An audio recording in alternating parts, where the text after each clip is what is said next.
አብረን እናልቅስ ጋይስ። ትናንት እንግዲህ አብሳላት ሶፍት እና ምናምን ይዛ ሳለቅስ ነው ሞላው ማድረው። አይዞሽ ጋይስ፣ ሶፍት በግፍ ኤክስፖርት ማድረግ አለብን ወደ ኢትዮጵያ። አዎ የማዳምን አንዳንድ እየሰረቀን እንላክላት። እሺ ጋይስ፣ አብሳላት ብሩኪ አይን የሚሰጣት አይመስለኝም። ዛሬ እንግዲህ በስቶሪው ለአብሳላት ማስጠንቀቂያም የሚመስል ባደረገው ነገርም የተጸጸተ አይነት ስሜት ተሰምቶት ማለት ነው ለሰው ብዙ ዋጋ እንደከፈለ የዋህነቱ ዋጋ እያስከፈለው እንዳለ ነው። እንደዛ አይነት ሰው ሊፈቀር ጋይስ። ሰው ግን ሰው ጥሩ ስትሆኑለት መከራ ነው። አሁን ብሩኬ መጥፎ ቢሆንባት ኖሮ ለሷ ቢያመናጭቃት ወይ ቪዲዮ አብሬ አልሰራም ቢላት ዩቲዩብ ቻናል ባይከፍትላት፣ ብሩኬ እዚህ ጋር እንደምታዩት ጥሩ ሰው አይደለም፣ መጥፎ ሰው ነው። ስለዚህ እሱ እንደዚህ ብላ ስሙን ታጠፋው ነበረ። ይሁን እንግዲህ ሀበሻ እኮ በጣም አስቸጋሪ ፍጥሮች ነን። የምሬን ነው የምላችሁ። ከዛ ደግሞ ጥሩ ሲሆንላት ልክ እንደ ሴት ልጅ አክብሮ ብዙ ነገር ሲያደርግላት ዩቲዩብ ሲከፍትላት ጊዜ ሲሰጣት ሲያገኛት ከዛ እሷም እንድትጠቀም ብሎ ዩቲዩብ ላይ ሲያመጣት ምን አለች? እንደዛ አይነት ሰው አለማፍቀር ይከብዳል። እንክብካቤው በዛብኝና ፎንቃ ገባልኝ። አሁን ፎንቃ ጠግርሮኛል እንዴ! ኧረ ሀበሻ ችግር ሆነ ጋይስ። ወንዶች እንዴ ነው ነገሩ? እንክብካቤ ቀንሶ ሴቶች ላይ በጣም አሁን ሴቶች በጣም እያስቸገሩ ነው። የምሬ ነው። ባለትዳር ሆንክ ልጅ ኖረህ አልኖረህ ምን ሆንክ ካልሆንክ በቃ መጣዋናት ላይ ፊት ሳታስበው ዝም ብለህ ከፊት መጣሽ ከኋላ መጣሽ ከጀርባ መጣሽ ሳትለው አናት ላይ ቁብ ትላለች። በቃ ወደድኩ ካንተ ጋር መሆን እፈልጋለሁ። እንዴ አሁን እኮ በቃ አስገድዶ ማግባት ሊጀመር ነው። ሴቶች ወንዶችን አስገድደው ማግባት እና እንዲሁ ክፉ ስትሆኑ መከራ፣ ጥሩ ስትሆኑ መከራ ነው የሆነባቸው ማለት ነው የኢትዮጵያ ወንዶች አሁን ላይ። እንዴ ሲንከባከበኝ ፍቅር ያዘኛለች። እንክብካቤ እንደዚህ ሲያደርግልኝ አለማፍቀር ይከብዳል። ከዛ ደግሞ ባይንከባከባት ደግሞ አስቡት መታ ብሩኬ እኮ እዚህ ጋር ካሜራ ላይ እንደምታዩት አይደለም እኔን እንዲያርጎኝ ብላ ስሙን ታጠፋለች ያለምንም ጥያቄ ማለት ነው። እና ሀበሻ በጣም ከባድ ነው። ብሩኬ ደግሞ ይህ የሚያደርገው ነገር የዋህነቱ ለሰው ጥሩ መሆኑ ዋጋ እያስከፈለው ነው። በቃ ጥሩ ሲሆን ብዙ ሰዎች ወደ መጥፎ ሁኔታ እያስገቡኝ ነው። ደግሞ መጥፎ ሰውን ደግሞ እንደዛ አይነት ስሜን ያጠፋሉ አይነት ስቶሪ ነው ፖስት ያደረገውና ለአብሳላት አሁንም ምንም ምላሽ የሚሰጣትም አይመስልም። በስቶሪው እንግዲህ ያው እንደተጸጸተ አይነት ነው እሷን በማግኘቱ ማለት ነው። አንደኛ እሱ ራሱ በሱ ምክንያት ሰው ሲያለቅስ ሊደብረው ይችላል። ከዛ ውጭ ደግሞ ከሀይሚ ጋር ያለው ነገር እንዲቋረጥበት አይፈልግም። ከሀይሚ ጋር ነው እሱ መቀጠል የሚፈልገው። ስለዚህ ሌላ ጸብ እንዳይነሳ እየሰጋ ይመስላል። ሲቀጥል ደግሞ አሁንም ቢሆን ጓደኞቻችሁ ብዙ ነገር ሊያደርጓችሁ ይችላሉ። ነገርኳችሁ ከኋላ። በተለይ ፍጹምን ብትጠነቀቀው ብሩኬ በጣም እኔ ደስ ይለኛል። ምክንያቱም መጠንቀቅ አይከፋም። ጠርጥር የሚባል ነገር አለ። የልብ ጓደኛ ሊሆን ይችላል፣ የልጅነት ጓደኛ ሊሆን ይችላል። በነገራችን ላይ አሁን ለኢትዮጵያ ያሉ ሰዎች ወንዶችም ሆኑ ሴቶች፣ በተለይ ሴቶች ማለት ነው ሴት ጓደኛ አትያዙ። እኔ ሴት ጓደኛ የለኝም ሲጀመር። ኢትዮጵያ ነበረን ግን አሁን የሉም፣ አብሬያቸው አይደለሁም። ምክንያቱም በጣም አብዛኛው ቦታ ማየት ትችላላችሁ። ብዙ እህቶች በሴት ጓደኞቻቸው ብዙ ነገር ሆኖ ማለት ነው የማይሆን ቦታ ወድቀዋል። እና በተለይ እኛ ሴቶች ማለት ነው አንዳንድ ሴቶች ጓደኛቸው ጥሩ ትዳር ሲኖራት ልክ እንደሷ ጥሩ ትዳር እንዲኖራቸው ይፈልጋሉ። ያውም እንደሷ ሳይሆን ከሷ የበለጠ። እነሱ ዝቅ ያለ ቦታ ከሆነ የሚኖሩት ዝቅ ያለ ቦታ እንድትኖሩ ይፈልጋሉ። ከነሱ በታች እንድትሆኑ፣ እንድትበልጧቸው አይፈልጉም። ሁሉም ሰው ነው በነገራችን ላይ ሀበሻም ሆነ እኔ እንጃ ሌሎች ቦታ እኔ አለ እንደዛ ነው። ሀበሻ ላይ ብቻ ነው ግን የሆነ እንድትበልጧቸው የማይፈልጉ ሰዎች አሉ። የሆነ አሁን ሁላችንም አንዳንድ ሰዎች ዝም ብለው እኔ ሰው ሲያገኝ ደስ ይለኛል፣ ሰው ሲደሰት ደስ ይለኛል የሚሉ ሰዎች አሉ። ግን ከአንገታቸው በላይ ነው እንደዛ የሚሉት።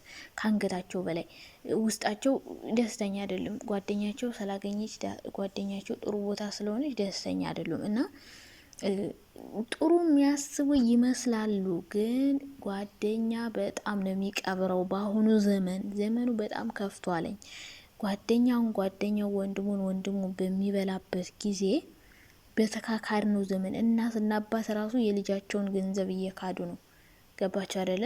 እናት በልጇ ትዳር የምትቀናበት ዘመን ላይ ደርሰናል።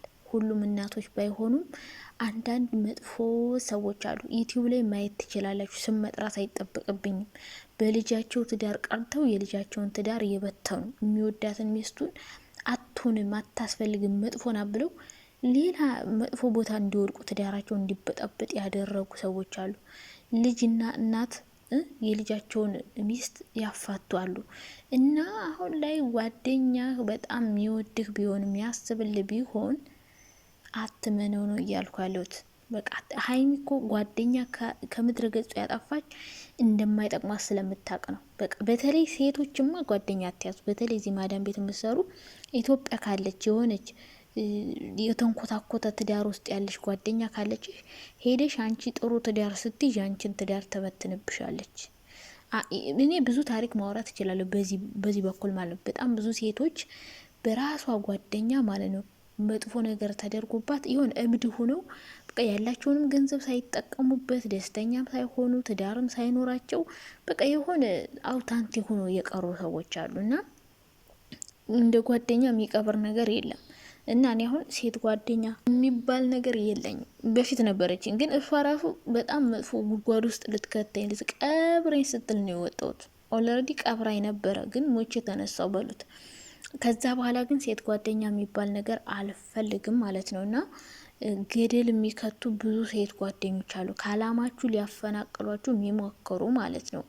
እና ከዛ በኋላ በቃ ሴት ጓደኛ አያስፈልገኝም ብያለሁ። ቢኖረኝ እንኳን ዲስታንሴን የሆነ ዲፕሌ ሚስጥሬን ምናምን እንዲያውቁ አልፈልግም። ዝም ብዬ ከላይ እንዴት ነሽ በቃ እንደዛ ነው እንጂ ከልቤ ያለ ሴት ጓደኛ አልቀርብም። እና ወንዶችም ብትሆኑ እና ሀይሚ ህይወት ላይ ራሱ እንደዚ አይነት ነገሮች አሉ።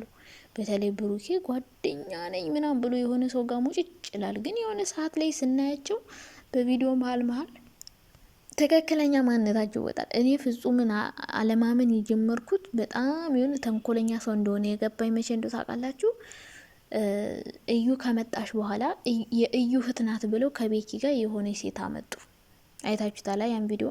ከዛ ኤዲት ሳያደርጉት ቀርጠው ተቆርጦ መሀል ላይ አንተ ለምን በደንብ አልመታሽኝም፣ ለምን በደንብ አልጮህሽም፣ በምን እንደዚህ እየተባሉ ሲመካከሩ ድምጽ ገባባቸው። ከዛ እንደገና ድሌት ብለው እንደገና ሌላ ፖስቱ። ግን ጨረቃ ፋሚሊ ደግሞ አያመልጣችሁም። እኔ እንዴት እንደምትከታተላችሁ ብቻ ትገርሙኛላችሁ። እኔ ተቆርጦ ቲክቶክ ላይ ነው ያየሁት እንጂ ቪዲዮ ላይ አላገኘሁትም። ደግሜ ስገባ ደግሞ ጫኑት፣ ኤዲት አረጉት፣ ቆረጡት ማለት ነው።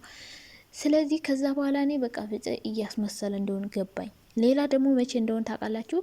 ሀይሚ እዩ እርጉዝ ሆነ ማለት ነው። እንትን ምንድን ነው 300 ሺህ ነው 200 300 ሺህ አከበርኩ ብላ መጣች። አከበርኩለት ብላ ማለት ነው። አከበርኩለት ያኔ ብሩኬንም ጠራ ሀይሚንም ጠራ። ሀይሚ ደስ እንደማይላት እያወቀ ማለት ነው። አሁንም ደግሞ ሌላ ደገመ። እዩን ቤታቸው ድረስ አሳየ። ቤቱን አላሳየውም ብሎ ሸመጠጠ፣ ግን እሱ ነው ያሳያት። በቃ ሌላ ማንም ሊያሳይ ወይ ቤኪ ነው ወይ እሱ ነው። ከዛ ደግሞ አሁንም ደገመ።